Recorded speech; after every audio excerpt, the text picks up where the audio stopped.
Et voilà, Alain, encore une personne. C'est à toi. Super, merci beaucoup. Écoutez, bonjour à tous, content de vous voir si nombreux. Ça fait plaisir de voir des visages familiers également. Alors, hop, je vais commencer mon petit partage d'écran. Toc. Alors, hop. Alors, dites-moi déjà juste si on voit bien, si tout a l'air OK. C'est parfait, je vois des signes que tout va bien. Donc nous, aujourd'hui, on va faire une petite présentation sur le centre du Mexique. Pourquoi est-ce qu'on a souhaité faire ça? En fait, c'est que principalement, on a quand même beaucoup de personnes qui pensent que donc, un voyage au Mexique, en tout cas dans un premier temps, on a quand même souvent l'idée de la péninsule du Yucatan. Énormément de gens qui nous demandent la péninsule du Yucatan. Et on pense qu'il y a quand même aussi d'autres choses à voir au Mexique, notamment les villes coloniales du centre qui sont très intéressantes et qui ont, elles, souvent en fait la connotation d'être seulement du tourisme culturel, à savoir de la visite de ville, des choses comme ça. Et nous, ce qu'on aimerait montrer, c'est que, en fait, il y a aussi d'autres choses qui peuvent être faites, notamment des activités en extérieur et rendre les circuits un petit peu plus intéressants, et pas seulement pour des gens passionnés par l'architecture. Donc voilà, et puis aussi parce qu'effectivement, il y a des gens qui ont déjà fait un premier voyage au Mexique, qui n'ont peut-être pas forcément envie d'y retourner parce que voilà, ils pensent qu'ils ont vu le Mexique, mais en réalité, au Mexique, on peut y voyager 3, 4, 5 fois et à chaque fois voir des choses différentes. C'est un pays qui est quand même suffisamment grand pour faire des voyages très variés. Et donc c'est un petit peu ça l'idée de cette présentation.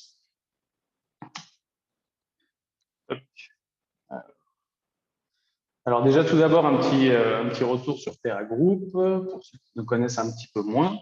Donc Terra Maya, notre agence basée au Mexique, est membre de Terra Group. Terra Group, ce sont 17 agences aujourd'hui, une trentaine de destinations, principalement en Amérique latine, mais également au Canada, au Portugal, dans les pays Balkans, en Australie et en Afrique. C'est une centaine de collaborateurs et plus de 20 ans d'expertise et d'expérience dans le voyage sur mesure. Donc ça, c'est une présentation de Terra Group. Et donc là, un petit peu plus notre agence au Mexique. Ça vous permettra de mettre des visages sur les gens avec qui vous êtes amenés à travailler au quotidien. Donc dans l'équipe, aujourd'hui, nous sommes 6. Gaspard, qui est donc plutôt en administratif et comptabilité.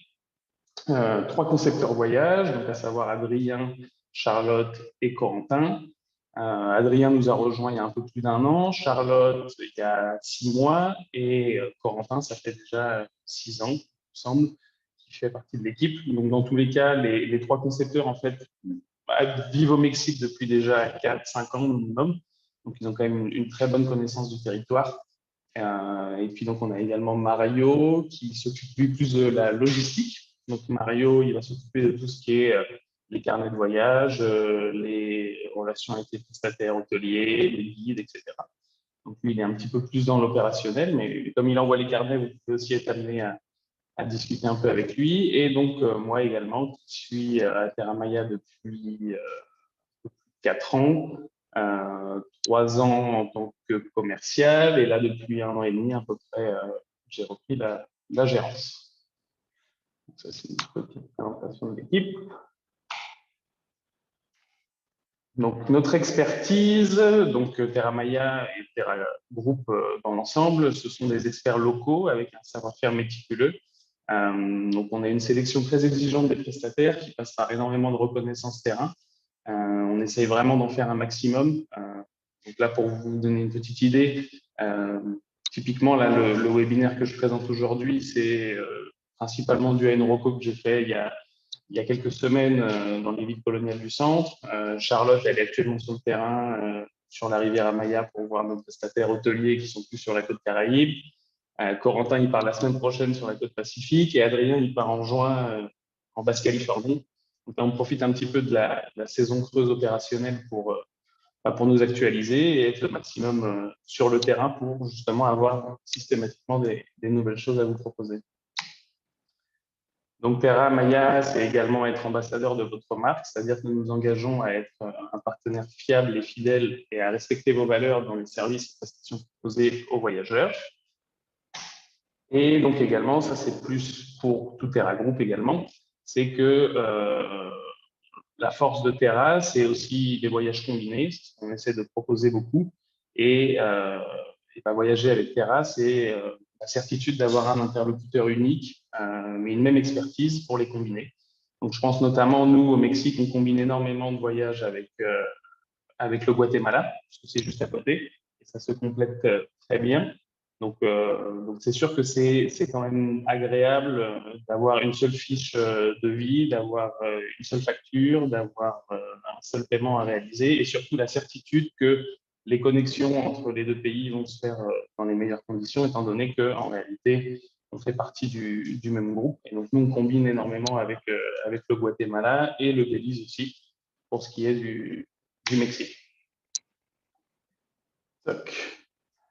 Alors, quelques petites infos sur le Mexique, pour ceux qui ne connaissent pas trop. Donc là, c'est pas très parlant comme ça quand on dit 19 millions de kilomètres carrés, mais ce qui est intéressant, c'est quand même de savoir que ça fait 4 fois la taille de la France. Donc effectivement, parfois on a tendance à nous demander des voyages de 2 semaines où les gens souhaitent visiter le Mexique. En réalité, c'est difficilement envisageable. On risque plutôt de se concentrer sur des régions. Par exemple, ce qu'on nous demande donc le plus, c'est des autotours dans la péninsule du Yucatan. Il faut savoir que la péninsule du Yucatan, c'est cette partie-là là, que je montre avec ma souris. En réalité, ça, c'est un voyage de 2 semaines. Donc tout ça pour vous dire que, et ben, en réalité, effectivement, il faut quand même avoir un petit peu de temps, ou en tout cas faire plusieurs voyages si on veut voir différentes régions. Voilà, quelques infos en plus. Donc la saison sèche, c'est de novembre à mai, principalement sur tout le territoire. Et de juin à octobre, on va être dans une saison un peu plus humide, avec notamment les mois de juillet, août, septembre sur la péninsule, où on va être un peu en saison des pluies. Mais bon, en réalité, en saison des pluies, il pleut même pas tous les jours, et quand il pleut 1 heure en fin d'après-midi, donc c'est honnêtement très peu gênant pour réaliser un voyage dans des bonnes conditions. Donc, en réalité, au Mexique, on peut voyager un petit peu toute l'année. Et donc, 3 pays frontaliers, les États-Unis au nord, le Guatemala et le Belize au sud, qui sont donc des pays qui sont gérés par mon collègue Tristan de Terra Guatemala, et donc des pays avec lesquels on a souvent l'habitude de combiner. Donc, si vous avez des demandes particulières, n'hésitez surtout pas. Voilà. Quelques infos un petit peu plus sur le Mexique. Donc, le Mexique, ce sont 33 États qui comprennent 4 grandes régions touristiques. Donc ça, c'est un petit peu schématisé. En réalité, ça peut être un peu plus que ça, mais c'est pour vous donner une première idée. Donc c'est ce que je disais, la péninsule du Yucatan. Donc ça, voilà, on parle d'un séjour de 2 semaines en général pour visiter cette partie-là du Mexique. Nous, on est basé ici à Mérida, donc dans la péninsule. Une deuxième région qu'on pourrait considérer, qui est un petit peu regroupée là pour le coup, c'est le Chiapas et Oaxaca. Donc, on reste dans le sud du Mexique. Il y a également donc Mexico City et les villes coloniales. Ça, c'est la zone qu'on va un petit peu plus étudier aujourd'hui. Et puis, une quatrième région qu'on pourrait considérer à part entière, qui est la Basse-Californie. Et là, pour le coup, c'est clairement un voyage de 2 semaines à part entière. C'est pas pour aller y passer 3 jours. Et donc, il y a une autre région que je n'ai pas indiquée, mais qui pourrait l'être, c'est la région de Chihuahua, dans ce coin-là, où il y a le Chepe, qui est un train touristique, qui est très sympa dans le canyon de Cuivre. Et donc ça, c'est une zone aussi qui nous est régulièrement demandée. Là, je ne l'ai pas indiqué sur la carte, mais on pourrait également la rajouter. Donc, saison quand voyager au Mexique, donc effectivement, c'est possible toute l'année. Au niveau du décalage horaire, on a 7 ou 8 heures sur une bonne partie du Mexique. On peut avoir un peu plus en Basse-Californie. En ce moment, il me semble qu'on a 9 heures entre la France et la Basse-Californie. Donc, pour les déplacements, on peut se déplacer en transport privé. ou bien en autotour. Il y a des régions qui se prêtent très bien à l'autotour, notamment la péninsule du Yucatan, notamment les villes coloniales du centre, ça se fait très bien aussi. Il y a d'autres zones, la Basse-Californie également, pardon, ça se fait aussi très bien en autotour. Il y a d'autres zones où on va privilégier un petit peu le transport privé, parfois pour des raisons de sécurité et aussi souvent pour des raisons de couverture réseau. C'est-à-dire que, par exemple, dans le sud du Chiapas, frontière avec le Guatemala, il y a une zone qui est très sympa à visiter, en soi qui ne présente pas de danger particulier. Mais ce qu'on va y retrouver, c'est que pendant parfois 2, 3 jours, on est quasi sans signal réseau téléphonique. Et donc, bah, effectivement, ça complique pas mal les choses pour proposer des autotours, puisque si on a le moindre souci avec un véhicule, on a du mal à joindre les clients, ça peut mettre un certain temps à un loueur d'arriver sur place. Et donc, pour ces raisons, il y a des zones aussi qui sont privilégiées en transport privé, puisqu'on a des chauffeurs qui sont experts du terrain et qui savent réagir s'il y a quoi que ce soit. Donc, c'est pas forcément pour des raisons de sécurité, c'est parfois pour des raisons de connectivité qu'on est amené à proposer du transport privé. Pour les budgets, donc là, c'est pour donner une idée. Bien évidemment, on peut faire un peu moins cher, on peut aussi monter en gamme bien au-dessus de ça. Mais en moyenne, pour un autotour, il faut compter environ $120 par jour par personne. On considère que c'est une base pour avoir un circuit qui a suffisamment de sens avec des activités, avec des visites, des hôtels qualitatifs, des choses comme ça. Donc, grosso modo, sur 14 jours, ça représente à peu près $1 700 par personne. On pense que c'est une bonne base voilà, pour avoir un voyage suffisamment intéressant. En autotour, par contre, en transport privé, ça monte beaucoup. On est quand même plutôt aux alentours de $215 par taxe par jour. Donc ça, c'est vraiment un point important aussi à voir. Là, on est plutôt pour un séjour de 2 semaines au moins dans les $3 000 par personne. Je dis ça parce qu'on a parfois des demandes de chauffeurs privés et parfois des personnes, des voyageurs qui n'ont pas forcément conscience du prix que ça peut coûter du transport privé au Mexique. Ça a la connotation, le Mexique, d'être un pays assez bon marché. Sur le transport privé, c'est pas le cas. Il faut quand même un bon budget pour aller dans du transport privé. Donc ça, c'est des budgets un petit peu d'entrée de gamme pour proposer des voyages qui ont du sens et des voyages qui sont suffisamment garnis pour correspondre à ce qu'on veut proposer. Bien évidemment, on peut monter en gamme aussi bien sur l'hôtellerie que sur les activités. Il y a des choses, on peut être bien au-dessus également. Et donc, les conditions d'entrée dans le pays, donc c'est juste un petit point, pas de visa, pas de vaccin obligatoire, même sans le Covid pour d'autres maladies. Et donc, sur le Covid, aucune vaccination ni preuve de Covid est exigée. Et ça, c'est la politique au Mexique depuis le début de la pandémie. C'est un des seuls pays qui n'a jamais fermé ses frontières à qui que ce soit pour n'importe quel motif. Donc, on n'a jamais demandé de vaccination, jamais demandé de preuves PCR ou choses comme ça.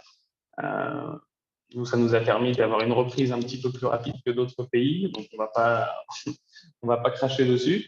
Mais donc, c'est vrai que c'est quand même un point intéressant, même si aujourd'hui on en parle beaucoup moins du Covid. Le Mexique, s'il devait y avoir à nouveau une augmentation, il y a peu de chances qu'on soit dans les pays qui soient à nouveau concernés par des refermetures ou des choses comme ça, puisque ça n'a jamais été le cas.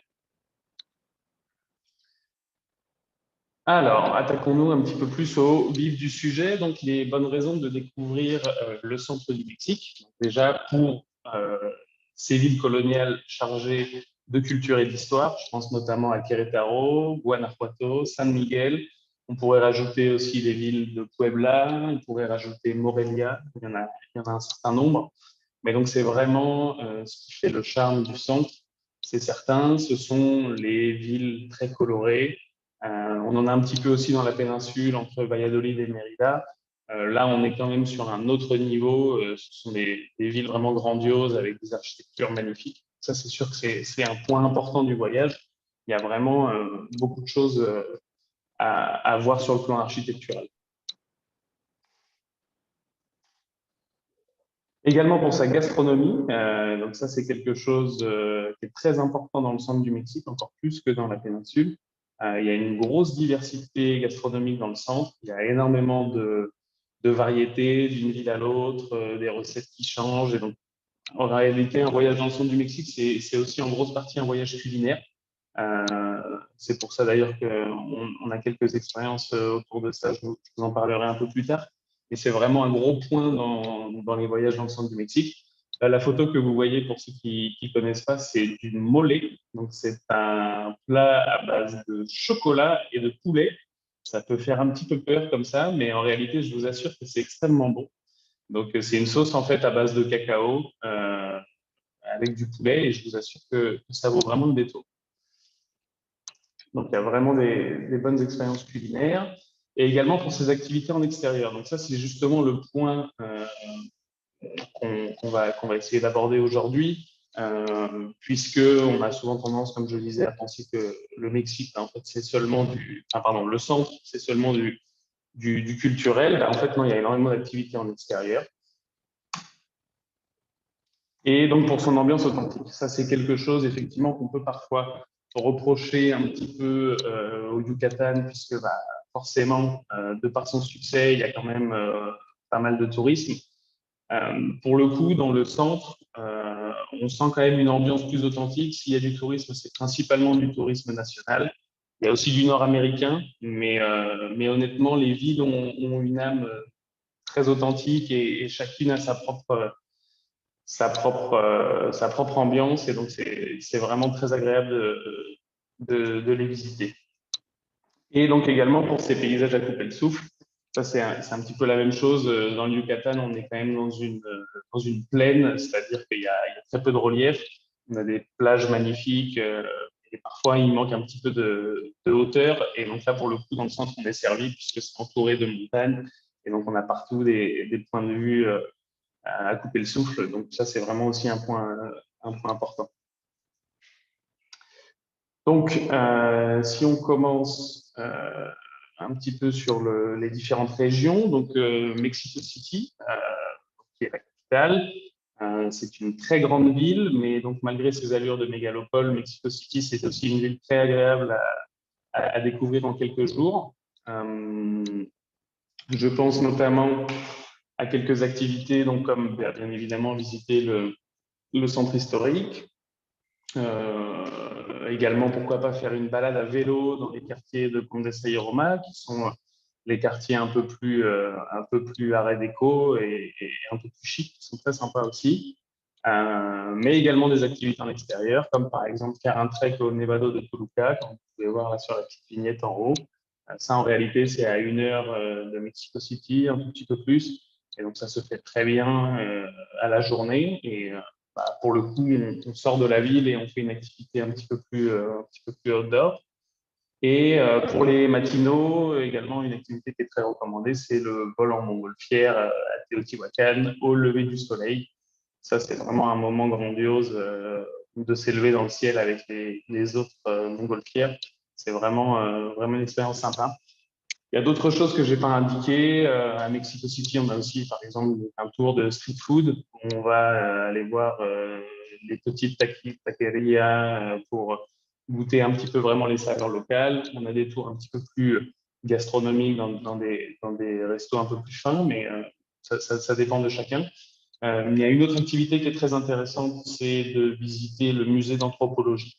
Ça, honnêtement, je le recommande énormément puisqu'en fait, ça permet et surtout, quand on commence par Mexico, tant bien même si on va ensuite dans les villes coloniales ou si on va ensuite dans la péninsule du Yucatan, le musée d'anthropologie, en fait, c'est une base pour tout ce qui va suivre. C'est-à-dire que c'est un musée qui va très bien planter les différentes cultures pour ne pas tout mélanger entre les Aztèques, les Mayas, les Toltecs. Et donc, ça permet vraiment d'avoir une bonne vision et une bonne base de départ avant de se rendre sur le terrain et donc de visiter les différents sites. Il y a d'autres quartiers intéressants comme Coyoacán, qui est un quartier un peu plus artistique, où on va retrouver la maison de Frida Kahlo et des choses comme ça. Donc, il y a vraiment pas mal de choses à faire. Et donc là, je vous ai juste mis un hôtel avec lequel on travaille régulièrement à Mexico City, un petit hôtel boutique qui s'appelle Salle et la Louse. Ça, en réalité, c'est vraiment plus pour vous donner une petite idée. On a des hôtels un peu plus bas de gamme, on a des hôtels nettement plus haut de gamme également. Donc ça dépend un petit peu, mais c'est pour que vous ayez un petit aperçu de ce qu'on peut proposer. Donc ça, c'est Mexico City. On est ici. Ensuite, donc, on va parler de Puebla un petit peu. Donc, Puebla, c'est une grande ville tout de même, et donc qui est très réputée pour ses églises baroques, euh, et notamment pour l'utilisation de la faïence qui est très réputée, comme on peut voir sur la première photo. Ça, c'est vraiment le style classique de Puebla avec énormément de faïence. Mais donc Puebla, c'est pas seulement la visite de la ville. Il y a aussi des villages aux alentours qui sont très sympas, comme Cholula, comme Atixco. Il y a des visites culturelles qui peuvent se faire, euh, ou des visites également, on va le voir, d'activités en extérieur qui sont sympas. Petite anecdote sur Puebla, pour vous parler des églises. La légende dit qu'à Puebla, il y a 365 églises. C'est-à-dire qu'il y aurait une église par jour. Bon, en réalité, là, on en discutait avec un guide quand j'étais sur place, c'est plutôt 365 clochers, mais tout de même, il y a de quoi faire pour y rester quelques jours. Si on est fan d'église, il y a ça.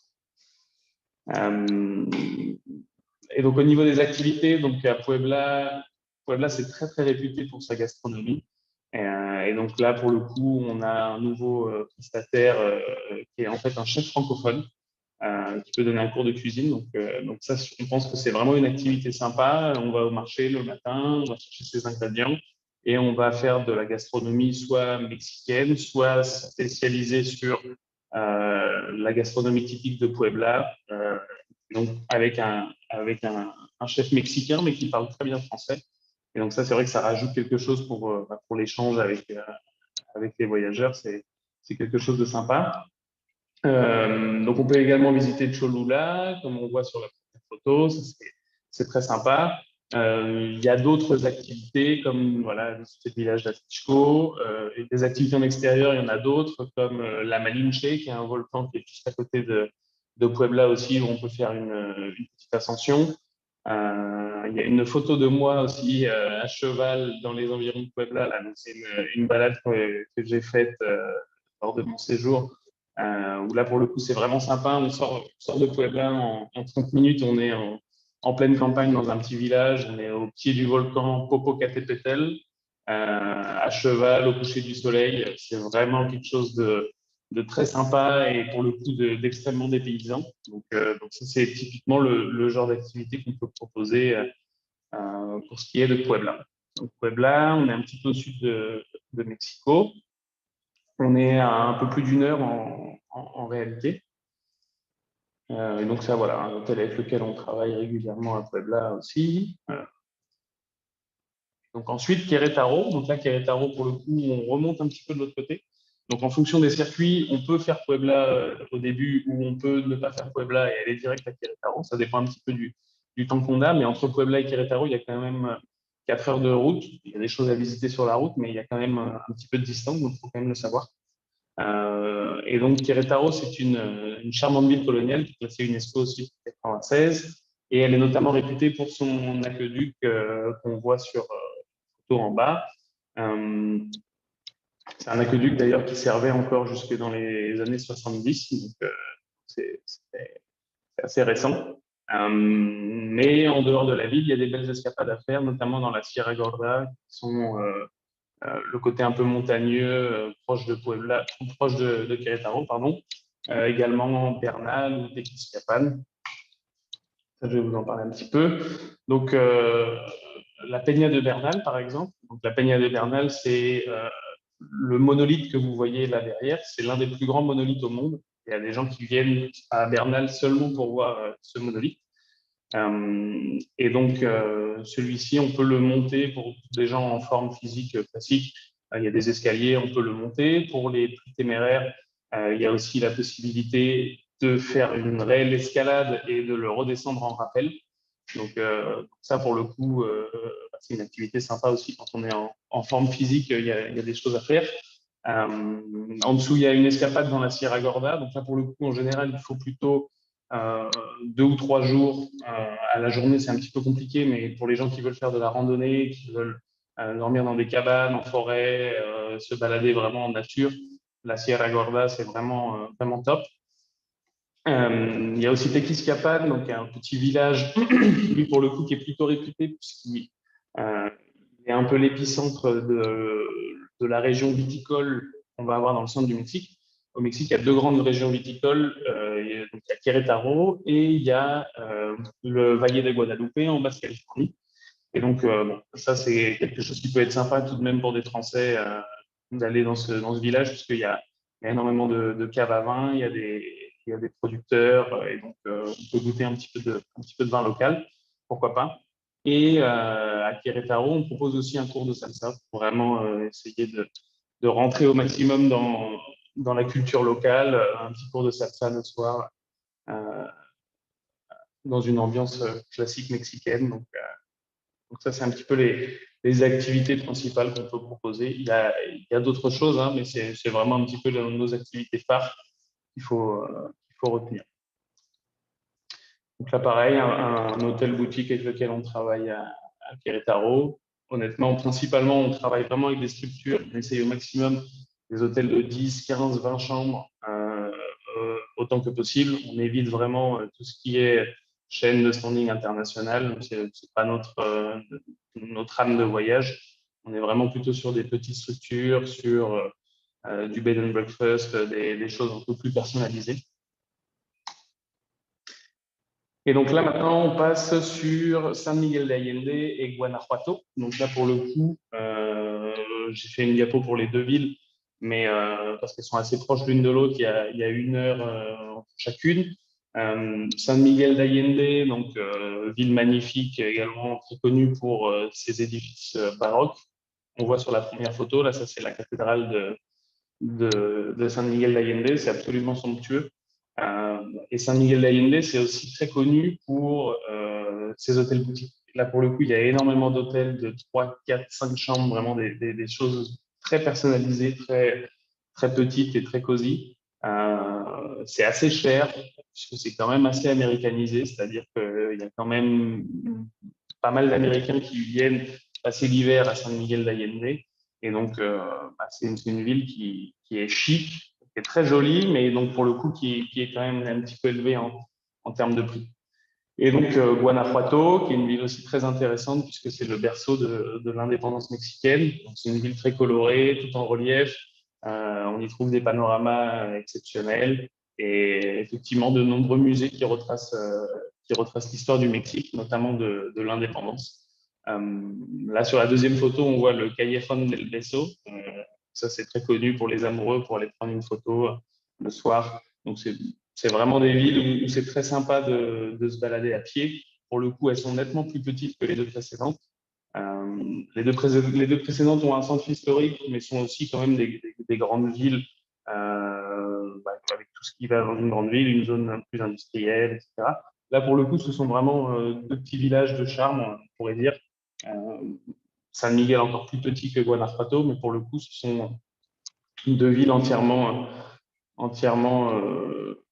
quasi entièrement comme sur les photos, c'est-à-dire des petites ruelles, des choses comme ça. Donc au niveau des activités, là pour le coup, il y a différentes choses à faire. Par exemple, dans les hauteurs de San Miguel, on peut faire un tour en quad dans les hauteurs et donc observer la ville de en haut et aussi monter un petit peu dans les reliefs. Il y a des choses très sympas. Bien évidemment, donc visiter San Miguel et ses nombreuses galeries d'art. Là pour le coup, il y a vraiment le concept hôtel boutique est vraiment poussé jusqu'au bout, c'est-à-dire chaque hôtel a sa petite galerie d'art, il y a énormément d'ateliers. D'ailleurs, il y a une activité qu'on propose où ça va être un cours de peinture dans un atelier d'artiste, des choses comme ça. Si vous avez des gens qui sont intéressés, c'est quelque chose qu'on peut proposer à San Miguel. Et donc à Guanajuato, on va avoir aussi, effectivement, là pour le coup, admirer vraiment les panoramas de la ville. C'est une ville tout en relief qui est construite un petit peu dans les montagnes et donc il y a différents spots pour aller observer ces vues depuis en haut. Donc c'est vraiment une ville assez bluffante. Et à Guanajuato, ce qu'on peut faire aussi, c'est participer à une callejoneada. Donc ça, c'est ce qu'on voit sur la dernière petite photo. En général, c'est plutôt le soir, c'est dans une ambiance festive est très sympa, où donc, les gens en costume traditionnel racontent les légendes et les histoires de Guanajuato tout en dansant et en chantant, et on se balade dans les ruelles. Ça, c'est vraiment une expérience classique à Guanajuato qu'on fait tous les soirs. On peut soit l'inclure, soit les clients ils peuvent se trouver sur place parce que de toute manière, ils vont voir partout des petits groupes se balader dans les ruelles en chantant, en racontant les légendes. Et donc ça, c'est une expérience très locale et très sympa. Et donc là, pareil, un petit hôtel avec lequel on travaille à Guanajuato et un autre aussi à San Miguel, qui sont, je dis, toujours dans le même style. On cherche vraiment à travailler au maximum avec des petites structures. Donc ensuite, on va aller un petit peu plus loin, vers Guadalajara et ses environs. Donc une fois qu'on a fait Querétaro, San Miguel, Guanajuato, il y a deux possibilités pour les gens qui veulent finir par du balnéaire, par exemple. On peut aller vers Guadalajara et vers la côte pacifique. Pour des gens qui veulent se consacrer principalement à de la visite de ville ou à ne pas forcément aller sur la plage. Là, pour le coup, il y a d'autres possibilités qui seraient de rester dans les villes coloniales et de retourner vers Mexico City pour terminer le circuit. Mais donc, Guadalajara, c'est la deuxième plus grande ville du Mexique. Elle est située à 500 km à l'ouest de Mexico. Et donc, la ville, elle a un centre qui est très sympa. Et elle a surtout Tlaquepaque, qui est un petit village à l'intérieur de la ville. Ça, c'est assez étonnant parce que c'est une très grande ville. Et en réalité, Tlaquepaque, c'est quasi devenu un quartier de la ville. Et là, pour le coup, on est dans un petit village très pittoresque, très coloré. Et bien sûr, on retrouve aussi Tequila, qui, ça, pour le coup, c'est mondialement connu, nettement plus que Guadalajara, par forcément la tequila qui s'exporte mondialement. Et donc là, pour le coup, dans cette zone-là, il y a un petit peu d'activité à faire aussi en extérieur. Donc déjà, découvrir le village de Tlaquepaque, qui est vraiment magnifique. On peut aussi faire donc, dans les alentours de Tequila une visite dans les champs d'agave, voir tout le processus de distillation, de préparation, de tout ce que ça implique de fabriquer la tequila. Ça, on peut le faire à pied, on peut le faire aussi à cheval. Il y a des balades à cheval dans les champs d'agave, c'est un décor absolument somptueux. Dans les environs de Tequila, il y a également des possibilités de canyoning. Ça, par exemple, c'est quelque chose qui est très peu connu, mais pour les gens qui veulent faire des activités en extérieur, il y a du canyoning dans les environs de Tequila et c'est du canyoning qui est vraiment sympa à faire. Et ensuite, bien sûr, visiter également le centre historique de Guadalajara. Il y a d'autres choses aussi dans les Altos de Jalisco, il y a des randos, il y a des activités vraiment sympas, mais pour le coup, il faut avoir un petit peu plus de temps.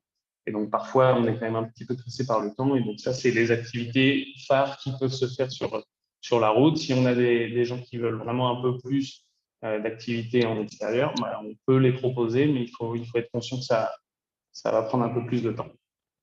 Ça, c'est un petit hôtel boutique aussi avec lequel on travaille à Tlaquepaque, pour dormir à Guadalajara. C'est vraiment un quartier très sympa. Ah oui, je vous ai mis cet hôtel parce que cet hôtel, il est assez connu. On l'a vu un peu partout. En fait, c'est à Tequila. C'est un hôtel qui propose de dormir dans des barriques. Et donc, il y a aussi une distillerie sur place. Il y a des visites très sympas. Et donc, c'est le petit clin d'œil pour ceux qui veulent une expérience comme ça, c'est possible à Tequila. Et donc ensuite, on va sur la côte pacifique. Et donc là, pour le coup, l'État de Jalisco, donc, il possède une côte sur le Pacifique. Sa station balnéaire la plus connue, donc, c'est Puerto Vallarta, qui est entourée par une nature luxuriante. Donc ça, c'est ça qui est vraiment sympa sur la côte pacifique. C'est qu'en fait, on va avoir énormément de végétation et de forêts juste derrière la ville et des reliefs qui amènent relief dit également il y a des cascades, il y a des petits ruisseaux, il y a des activités à faire en extérieur qui sont très sympas. Et donc, Puerto Vallarta, c'est quand même une ville, on peut s'en écarter un petit peu, et un endroit qu'on recommande beaucoup, c'est Sayulita. Sayulita, c'est un petit village situé à 40 km au final, Donc, c'est quand même très proche de Puerto Vallarta. Et donc là, pour le coup, on est dans l'état de Nayarit. Donc, on est un tout petit peu au nord. Et là, pour le coup, c'est vraiment plutôt un petit village, plutôt dans l'ambiance bohème, qui est très sympa et qui plaît beaucoup. Pour info aussi, si vous avez des clients avec beaucoup de budget dans cette zone, plutôt au sud de Puerto Vallarta, il y a également des hôtels, là pour le coup, 5 étoiles plus. Il y a des choses absolument somptueuses à flanc de falaise. Mais et voilà, là on parle d'hôtels vraiment très haut de gamme. Mais c'est intéressant de savoir que ça n'existe pas que sur la rivière Maya. Il y a des hôtels euh, très haut de gamme également sur cette côte-là, un petit peu au sud de Puerto Vallarta. On va retrouver même des grandes chaînes comme les Four Seasons, des choses comme ça. Il y a des Banyan Tree, il y a des hôtels de grosses chaînes de luxe également. Et il y a des plus petits hôtels boutiques aussi, mais on peut vraiment avoir pour toutes les gammes. Donc, au niveau des activités vers Puerto Vallarta, bah, ce qui est sympa à faire, c'est par exemple prendre un cours de surf à Sayulita, passer une journée avec un prof pour les gens qui ont envie d'une petite initiation au surf. Il y a quelque chose qui est très sympa aussi, c'est la playa.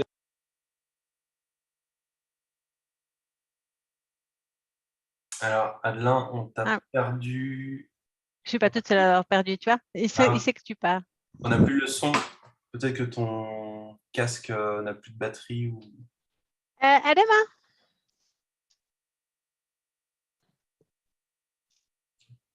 Non, on ne t'entend plus.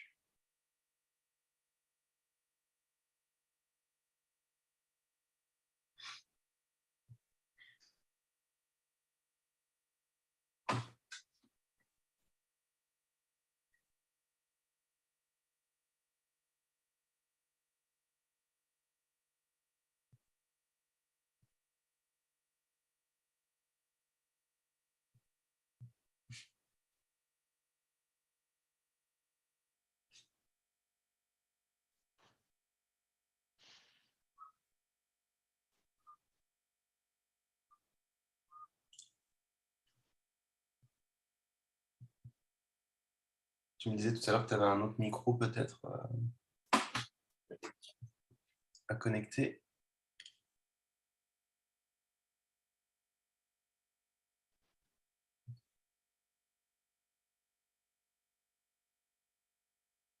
Non, toujours pas.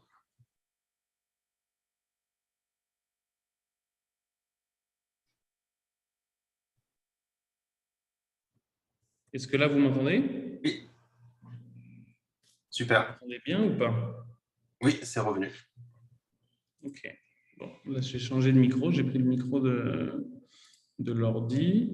Alors, attendez, je réessaye juste. Là, comme ça ne marche pas, non? Si. Ok. Je ne sais pas ce qui s'est passé. Là, ça marche? Vous m'entendez bien? Oui. Ok. Bon. Donc, on était sur la côte Pacifique. Je ne sais pas à quel moment vous m'avez perdu exactement.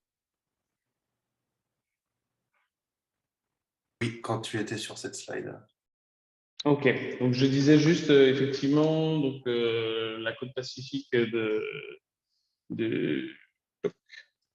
la côte Pacifique, il y a Puerto Vallarta comme station balnéaire sur la côte Pacifique. Et donc, seulement à quelques minutes de Puerto Vallarta, on va retrouver Sayulita, donc qui est un petit peu au nord, à 40 km au nord. Et donc, ça, c'est une station balnéaire qui est vraiment très sympa, puisque c'est un petit village très bohème et pour le coup, qui est vraiment sympa. Et donc, au niveau des activités qu'on peut faire dans ce coin-là, on peut par exemple donc, prendre un cours de surf à Sayulita pour une initiation ou simplement profiter d'un coucher de soleil sur la plage avec un petit pique-nique ou une bouteille de vin. Ça, c'est quelque chose qu'on peut organiser sans souci. Mais quelque chose qui est très sympa aussi, et je crois que j'étais là-dessus quand ça a coupé, la Playa del Amor, aux Islas Marietas. Il y a une petite faute de frappe, je suis désolé, c'est Marietas, pas Maristas. Donc là, pour le coup, c'est une plage qui est à l'intérieur du Nil. On rentre en fait dans une espèce de grotte, il faut nager un petit peu et on arrive sur cette plage qui est à l'intérieur de l'île, donc c'est assez exceptionnel. Et effectivement, il y a aussi d'autres activités comme tout ce qui est plus en outdoor avec la tyrolienne en pleine nature, des cascades, des sorties pêche. Il y a toutes sortes d'activités. Et donc là, c'est un petit hôtel boutique aussi avec lequel on travaille à Sayulita, pour vous donner une idée. Donc il y a vraiment des vues spectaculaires. On est à flanc de petites collines en surplombant la plage. Il y a vraiment des vues assez spectaculaires sur toute cette partie. Et donc là, juste pour reprendre, pour finir, pour reprendre un petit peu ce qu'on a vu, je vais juste vous faire en quelques minutes une présentation d'un circuit type de 14 jours qu'on peut faire. Donc, grosso modo, on peut arriver à Mexico City, en profiter pour visiter donc Mexico City, par exemple, le deuxième jour. Enfin, le premier jour, en général, les vols arrivent plutôt en fin de journée, mais donc on peut consacrer une journée à la visite de Mexico City, une deuxième également pour aller plutôt dans les quartiers de Coyoacán, de Condesa, de Roma, des quartiers un petit peu plus Art déco et qui sont aussi très sympas. Le jour 4, par exemple, on peut aller à Teotihuacan au lever du soleil, faire un tour en montgolfière, ensuite se diriger vers Bernal et terminer à Querétaro. Donc ça c'est possible. Ensuite, une journée de visite de Querétaro. Donc là, pour le coup, j'ai pas inclus Puebla dans ce voyage. Il faudrait un petit peu plus de temps. Mais donc là, grosso modo, le tracé, il est comme indiqué. Donc ensuite, après Querétaro, on visite San Miguel d'Allende. On va de San Miguel d'Allende à Guanajuato. On fait une journée sur place à Guanajuato parce qu'il y a quand même pas mal de choses à voir. Ensuite, on part en direction de Guadalajara. En une journée, honnêtement, on peut déjà visiter l'essentiel de la ville. Si on veut faire des activités autour, on peut rester une nuit de plus, mais en une journée, on fait déjà une bonne visite de la ville. Pourquoi pas ensuite, donc, sur la route pour Tequila, aller faire du canyoning dans les cascades qu'il y a aux alentours. Le jour 11, une visite de Tequila. Le matin, un tour à cheval dans les agaves de Tequila. Et enfin, on part en direction de Sayulita. Et puis ensuite, voilà, 2-3 nuits à Sayulita pour finir en balnéaire. Et surtout, ce qui est intéressant, c'est qu'à Puerto Vallarta, il y a un aéroport. Et donc, en fait, on peut repartir de Puerto Vallarta. Donc, ça fait un circuit. On commence à Mexico City, on termine dans les environs de Puerto Vallarta. Et ça, c'est réalisable en 2 semaines, aussi bien en transport privé qu'en autotour. Honnêtement, les deux sont réalisables.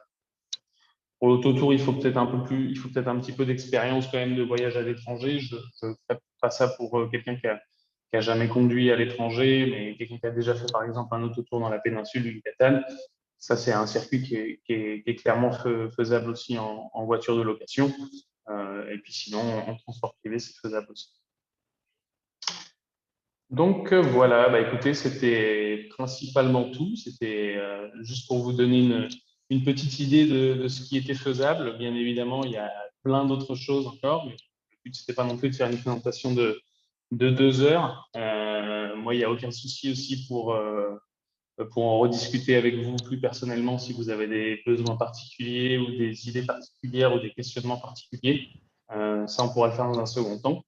Et puis là aussi, bien évidemment, à dispo pour répondre à vos questions si jamais il y en a. Merci Alain. Merci beaucoup. Mais de rien. Et donc, il est l'heure de poser toutes les questions que vous pourriez avoir. On en a eu au début sur un combiné Yucatan-Guatemala. Oui. Quelle serait la durée d'un voyage pour ce combiné en moyenne? Alors, tout dépend. C'est-à-dire, moi, on peut faire quelque chose en 2 semaines avec une toute petite incursion, mais en réalité, je pense qu'on est assez vite à courir. Sauf si, effectivement, si on prend des vols et qu'on le fait vraiment de manière séparée, c'est possible. Mais en combiné avec passage terrestre, ce qu'on recommande souvent, Il faudrait plutôt 3 semaines si on veut vraiment faire un voyage qui a du sens et pouvoir en profiter. Après, en 2 semaines, il y a des choses qui sont faisables. Il y a des petites incursions, peut-être juste du Mexique. On peut par exemple se rendre juste à Tikal si on veut compléter un petit peu les visites des sites archéologiques mayas. Mais en réalité, j'aurais plutôt tendance à recommander 3 semaines pour un combiné sympa. Ok. Et Marine nous demandait s'il y a possibilité de faire un combiné en autotour sur le Mexique-Belize ou Mexique-Guatemala. Alors, au Guatemala, on ne propose pas de voiture de location et au Belize non plus. Et donc, en fait, le souci qu'on a aussi, c'est que malheureusement, les loueurs n'assurent pas les véhicules dès qu'on passe les frontières terrestres. Et donc, malheureusement, ce n'est pas possible de faire un autotour combiné. Alors, il y a des solutions, parce que par exemple, une des frontières pour passer au Belize, c'est au niveau de Chetumal. À Chetumal, il y a un loueur de véhicules, donc on peut très bien faire un circuit en autotour dans le Mexique et laisser le véhicule à Chetumal et ensuite faire du transport privé au Belize. Et par contre, traverser avec son véhicule propre, non, c'est pas possible. Et au Belize et au Guatemala, on propose uniquement du transport privé ou parfois du shuttle si les budgets ne permettent pas du privé. Mais effectivement, il y a des combinés qui sont possibles parce qu'effectivement, comme vous avez vu, bon, le transport privé, ça devient quand même assez vite cher. En voiture de location, honnêtement, nous, on le fait régulièrement. On peut aussi faire un circuit en transport privé au Guatemala, passer la frontière, récupérer un véhicule au Mexique et faire un autre tour au Mexique. Ça, c'est tout à fait combinable ainsi. Ok. Constance a posé une question, mais il me semble que tu as dû la lire en fin de ta présentation et y répondre déjà sur ce que tu nous as présenté, si ça pouvait se faire si le circuit pouvait se faire en autotour et du budget. Alors, quel circuit? Le budget, pourquoi? Je ne sais pas si Constance, ouais, sur celui que tu nous as présenté. Alors, celui qu'on a présenté, en voiture de location, on va être, je pense, au moins dans les 2000 par personne, 2000 $ par personne, à peu près. Et puis, en transport privé, bah, forcément, plutôt dans les 3000, 3500. Grosso modo, je pense. Alors, attention, parce que ce qui est intéressant aussi, c'est que là, on est en base 2. Le transport privé, c'est 3500 en base 2 parce que c'est cher, mais si imaginons que c'est une base 4, on passe tout de suite de 3005 à 2007 parce que, bah, effectivement, le gros poste de dépense, c'est le transport. Et donc, forcément, si on le divise par 4 ou par 6, on n'est plus du tout dans les mêmes prix.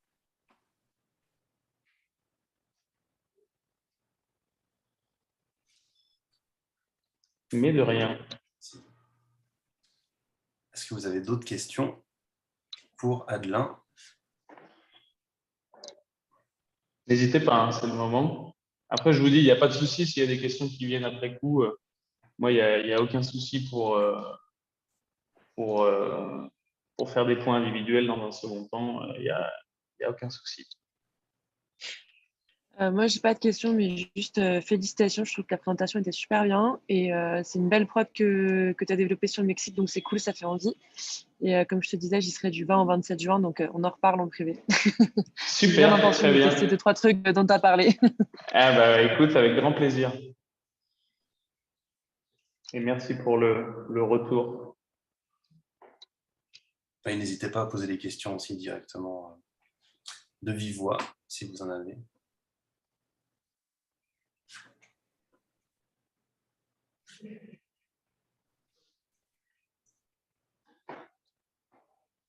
Non, c'est bon. Bon. Eh bien, merci d'avoir été si nombreux. Merci Adelin pour cette super présentation. Bah, merci à vous de m'avoir écouté attentivement. Je suis désolé pour ce petit souci de micro. J'espère que ça ne vous a pas trop perdu. Mais personne ne nous a quittés pendant cette paire de micros. Et super. bien, vous aurez le lien d'ici ce soir pour le replay. Et puis vraiment, n'hésitez pas s'il y a quoi que ce soit, des points à voir en privé. Beaucoup d'entre vous ont mon mail perso, enfin mon mail direct. Sinon, le mail qu'il y avait dans la signature du webinar aussi, ils sont consultés tous les jours. Donc n'hésitez surtout pas. Et puis, s'il y a quoi que ce soit pour vous aider à justement mettre un petit peu plus en avant ces régions du Mexique qui sont un petit peu moins connues que ce qu'on a tendance à vous demander, c'est avec grand plaisir. Parce qu'on pense vraiment qu'il y a des choses à faire et il y a de quoi surprendre nos voyageurs.